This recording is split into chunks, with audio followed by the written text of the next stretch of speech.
Welcome back to the deep dive. You know, Yeah. we thought we were finally done with this whole prorogation mess, but it seems like every time we turn around, there's another twist. Like every time you think it can't get any worse, right?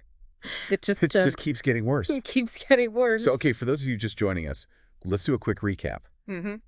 Prime Minister Justin Trudeau facing a potential no-confidence vote after losing the support of the NDP, decided to prorogue Parliament until March 24th, 2025. 2025. Essentially hitting the pause button on Canadian democracy. And he did this right after saying that he was going to step down as the Liberal leader too, right? So it's just like, Yeah. I'm going to set this fire and then I'm just going to walk away. Exactly. And the real kicker here is that the Governor General, who's supposed to be this impartial guardian of the Constitution, Right. just went along with it. Yeah. It's mind-boggling. It is. I mean, that's what we're going to unpack today. So this deep dive is all about understanding the Governor General's role in this prorogation debacle and why so many Canadians, including legal experts, are calling this an abuse of power. So you're probably thinking, hold on, the Governor General, isn't that just a ceremonial position? Right? And for the most part, you'd be right. Attending events, handing out awards, Ribbon cuttings and... ribbon cuttings, that sort of thing. But and this is a big but, they also have these reserve powers that are enshrined in the Constitution powers that are rarely used. right. But they're incredibly important in situations just like this. Yeah.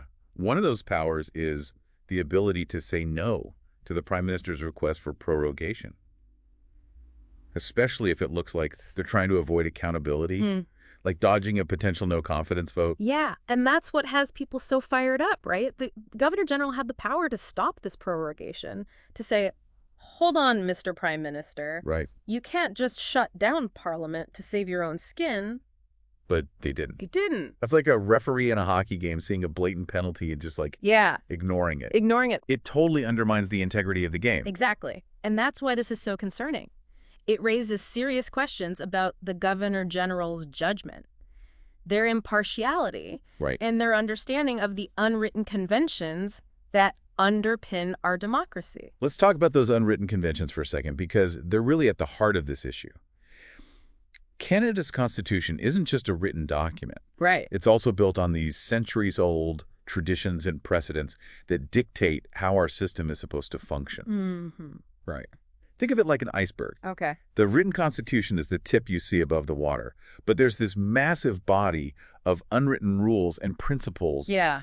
lurking beneath the surface. And in this case, the JCCF, the Justice Center for Constitutional Freedoms, is arguing that the Governor General basically ignored those underwater conventions by approving this prorogation. They're saying it goes against the spirit of how our system is supposed to work, the spirit of accountability and transparency that Canadians expect from their government. It's crucial for you to understand this concept of confidence of Parliament. Yes. It's fundamentally different from the American system, where the President and Congress are Separate entities. in Canada, the Prime Minister and their cabinet come from Parliament. Yeah. And they need the ongoing support of the majority of MPs to govern. Right. So think of it like a sports team where the captain needs the team's backing to lead effectively. Right. And if the team loses confidence in the captain, they can vote to replace them. Exactly. That's what a no-confidence vote is all about. Right. A fundamental check on the Prime Minister's power. And what Trudeau did with this prorogation was essentially try to circumvent that process to avoid facing the music, to avoid facing the consequences of losing the NDP's support. Now, some might argue, well, the Governor General is appointed by the Prime Minister. Right. So of course they're going to side with them. Of course. But that's exactly the problem. That's the problem. It raises a huge red flag about the potential for conflict of interest. Yeah. How can the Governor General be truly impartial Right. when they owe their position to the very person whose actions they're supposed to be scrutinizing? Yeah. That's a very good question. That's why this legal challenge by the JCCF is so important. It's not just about this one instance of prorogation. No. It's about defending the very principles of our democracy Hmm. and ensuring that those unwritten conventions, those underwater rules, Right. are upheld. Exactly. Yeah. This situation has really exposed a vulnerability in our system. Yeah. We assume that the Governor General will always act as this neutral arbiter, Yeah. safeguarding the spirit of our Constitution. But what happens when that trust is broken? That's the million-dollar question, isn't it? If the Governor General, who's supposed to be above partisan politics, Right. is willing to bend the rules for the Prime Yeah. Minister, where does that leave the rest of us? It sets a dangerous precedent. Right.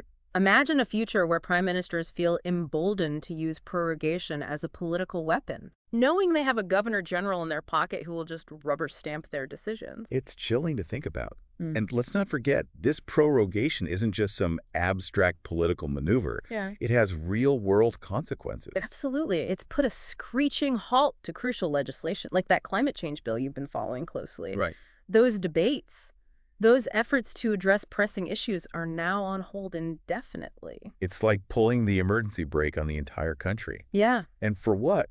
To protect one man's political career. Right. It's a slap in the face to every Canadian who expects their government to act in their best interests. Now, some might say, well, the courts will sort this out. And yes, the JCCF lawsuit is a glimmer of hope. Yeah. But let's be realistic here.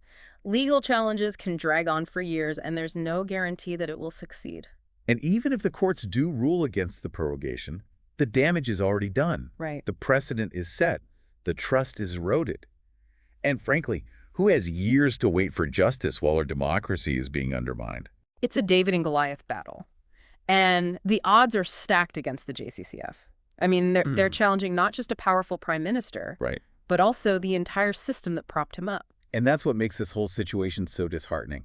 It feels like the system is rigged, Yeah. that the people in power are playing by a different set of rules. And that's why it's so crucial for Canadians to stay informed, to speak out, to demand better from their leaders. This isn't just a legal battle. This is a fight for the soul of our democracy.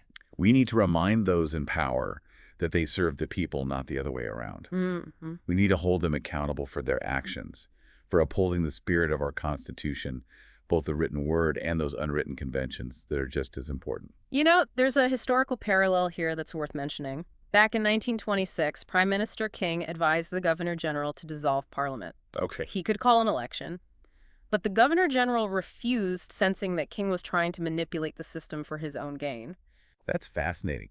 So there's precedent for the Governor General standing up to the Prime Minister, protecting the integrity of our democracy. Exactly. It shows that the Governor General isn't just a rubber stamp.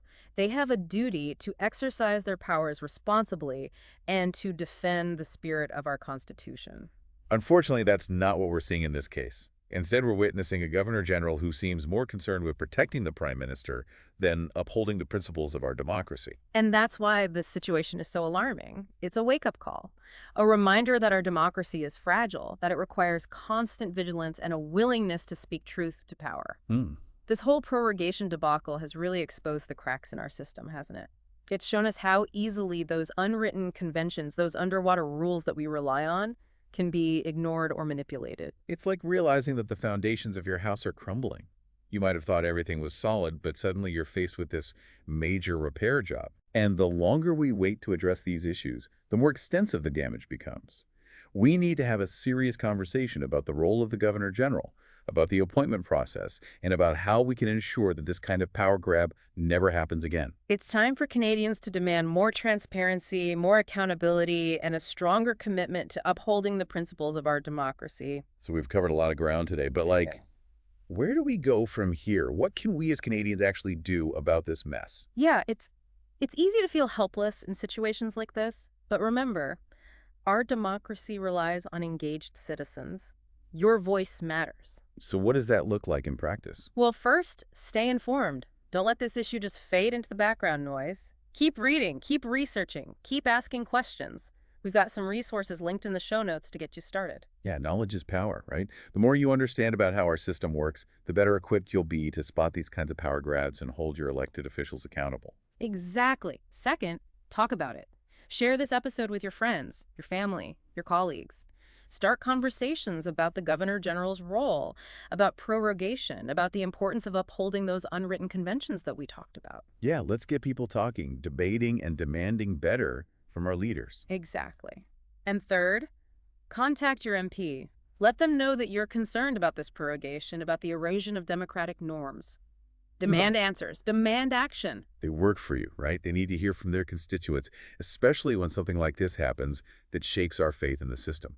You know, this whole situation has been a wake-up call for a lot of Canadians. It's shown us that we can't take our democracy for granted. We need to actively participate, to hold those in power accountable, and to fight for the kind of Canada we want to live in. It's like we've been sleepwalking through our democracy, assuming everything's fine. Right. But this prorogation has jolted us awake, and now it's time to get to work. If there's one thing we want you to take away from this deep dive, it's this. Don't underestimate your power as a citizen. Stay informed, speak up, and demand better from your leaders. Our democracy depends on it. We've got a lot of work to do. But together, we can ensure that our system reflects the values of fairness, transparency, and accountability that Canadians hold dear. And remember, this isn't just about us. It's about setting the right example for future generations, showing them that we're willing to fight for the soul of our democracy. So keep those conversations going, keep those questions coming, and keep that fire for change burning bright. We'll be right here with you, diving deep into the issues that matter most. Thanks for joining us on the Deep Dive. Until next time, stay curious and stay engaged.